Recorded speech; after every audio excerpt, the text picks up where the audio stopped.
இந்த சீனை எல்லாரும் நல்லா ஞாபகம் வச்சுக்கோங்க. இந்த சீன்ல தான் இந்த சீரிஸோட ஒரு மிகப்பெரிய ட்விஸ்டே காத்திருக்குன்னு சொல்லலாம். நம்ம கதையோட ஹீரோவான கோக்ஷு பல தாக்குதல்களை சமாளிச்சு நம்ம ஹீரோ தட்டு தடுமாறி உயிருக்கு போராடுற நிலையில எந்திரிச்சு நிக்கிறான். இந்த ஃப்ரேமே பிளாக் அண்ட் ஒயிட்டா மாறி அப்படியே கட் பண்ணா நம்ம ஹீரோ அவன் வீட்ல இருந்து தூக்கத்துல இருந்து இந்த கனவோட ஏந்திருக்கிறான். ஆனா இது கனவில்ல, அவன் வாழ்க்கையில நடந்த ஒரு முக்கியமான துயர சம்பவம். அந்த வீட்ல அவனும் அவன் மனைவி குழந்தைகளோட இருக்கான். ஆனா இப்போ நம்ம ஹீரோவும் அவனோட கிராமமும் நல்ல நிலைமையில இல்ல. நம்ம ஹீரோ எந்திரிச்சு போய் பக்கத்து ரூம்ல அவனோட மனைவியும் மகளும் படுத்திருக்கிறத பாக்குறான்.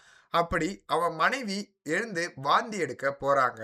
இந்த கிராமமே ஒரு காலரா நோயால கடுமையா பாதிக்கப்பட்டிருக்கு. அவனோட மகளுக்கு கொஞ்சம் மருந்து கொடுத்து நம்ம ஹீரோ ஆசுவாசப்படுத்துறான்.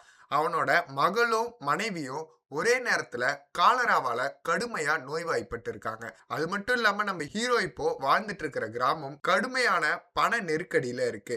இந்த நிலையில தான் ஹீரோ அவன் தன்னுடைய வாளை எடுத்துட்டு போய் வித்து அது மூலயமா ஏதாவது காசு வாங்கிட்டு வரலாம்னு நினைக்கிறான். அந்த வாளை அடமானம் வைக்க அந்த அடகு கடைக்கு நம்ம ஹீரோ போறப்போ அந்த அடகு கடைக்காரர் இதுக்கெல்லாம் பணம் தர்றதில்லைன்னு சொல்லி மறுத்துறாரு.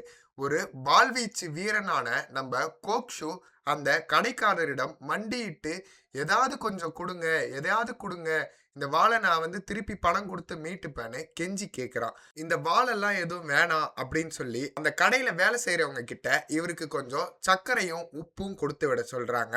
ஒரு வழியா அவன் குடும்பத்துக்கு தேவையான ஏதோ கொஞ்சம் உணவை சேகரிச்சுட்டு திரும்புறான் நம்ம ஹீரோ.